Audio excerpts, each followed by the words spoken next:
بسم اللہ الرحمن الرحیم۔ السلام علیکم ورحمۃ اللہ وبرکاتہ۔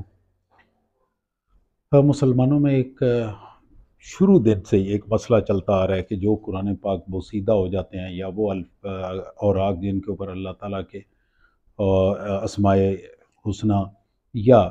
انبیاء علیہ الصلوۃ والسلام کے نام یا قرآن پاک کی آیات احادیث وغیرہ لکھی ہوتی ہیں، جب وہ کاغذ بوسیدہ ہو جاتے ہیں تو وہ لوگ اکثر پھینک دیتے ہیں،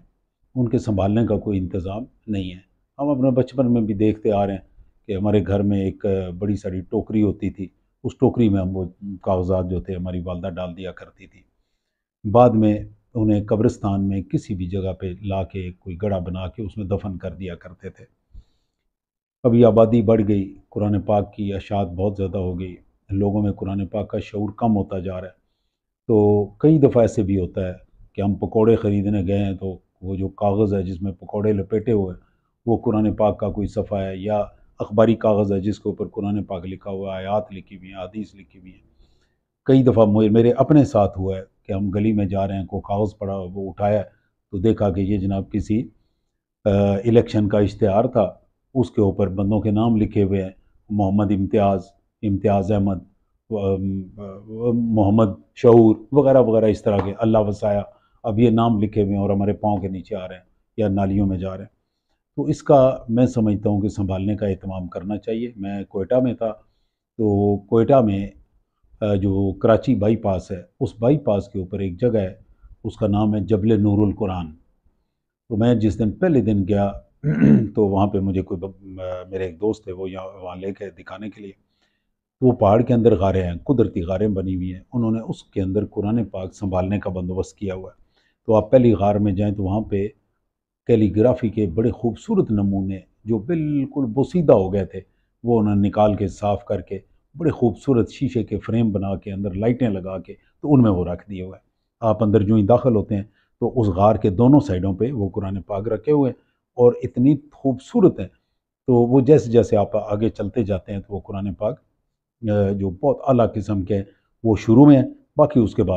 اس کے بعد 6-7 بڑی بڑی غاریں ہیں، کچھ آرٹیفیشل ہیں کچھ نیچرل ہیں۔ وہ انہوں نے ان آرٹیفیشل میں بھی قرآن پاک سارے کے سارے بھرے ہوئے ہیں۔ لاسٹ ٹائم جس وقت میں گیا ہوں، میں وہاں سے نکل رہا تھا تو اس دن میں گیا ہوں تو میں نے دیکھا کہ جہاں پہ وہ غاریں ہیں ان کے باہر بڑا سارا گراؤنڈ ہے، اس گراؤنڈ میں بے شمار بوریوں میں وہ رکھے ہوئے، اور اب ان کے پاس اندر رکھنے کے لیے جگہ کوئی نہیں تھی۔ ہمارے گاؤں میں بھی سیدہ شریف میں بھی ہمارا جو مغرب والا قبرستان ہے، یہاں پہ انہوں نے ایک بڑا سارا کمرہ بنایا ہوا ہے، اور وہ خاصا بڑا کمرہ ہے۔ تو گاؤں میں جتنے بھی ان قرآن پاک کے اوراق اکٹھے ہوتے ہیں، مختلف جگہوں پہ چھوٹے چھوٹے ڈبے انہوں نے رکھے ہوئے ہیں تاکہ لوگ اس میں ڈال دیں، کوئی ڈال دیتے ہیں کوئی نہیں بھی ڈالتے، تو وہ اٹھا کے لا کے اس میں ڈال دیتے ہیں۔ اسی طرح عظمت قرآن فاؤنڈیشن ہے ایک گجرات کی، وہ پھالیا میں بھی کام کرتے ہیں، گجرات میں پھالیا میں انہوں نے قرآن محل بنایا ہوا ہے۔ اس قرآن محل میں جو اچھے صاف ستھرے کوئی نسخے ہوتے ہیں انہیں کوئی تھوڑی بہت مینٹیننس کر کے انہیں وہاں پہ رکھ دیتے ہیں، اور جو فالتو ہے جو وہاں پہ کسی کام کے نہیں ہوتے انہیں کہیں دفن کا انتظام کر دیتے ہیں۔ تو اسی طرح گجرات میں بھی انہوں نے قرآن محل بنائے ہوئے ہیں۔ میں سمجھتا ہوں کہ اس آرگنائزیشن کے ساتھ بھی اور اس کے علاوہ بھی ہمیں قرآن پاک بوسیدہ سنبھالنے کا کوئی انتظام کرنا چاہیے۔ کوئی ایسے اوراق جو کہ خراب ہو رہے ہوں، نالیوں میں پڑے ہوئے ہوں، آپ کے پاؤں میں آ رہے ہیں، کوئی بندہ اس میں کوئی سودا بیچ رہا ہے، تو وہ ہم اٹھا کے ان کو ایسی جگہ تک پہنچا سکیں جہاں پہ اس آرگنائزیشن کے لوگ اٹھائیں اور اس کو سنبھال لیں۔ میں سمجھتا ہوں کہ یہ ہر مسلمان کا فرض ہے اور ہمیں اس کی طرف توجہ دینی چاہیے۔ بہت مہربانی، السلام علیکم۔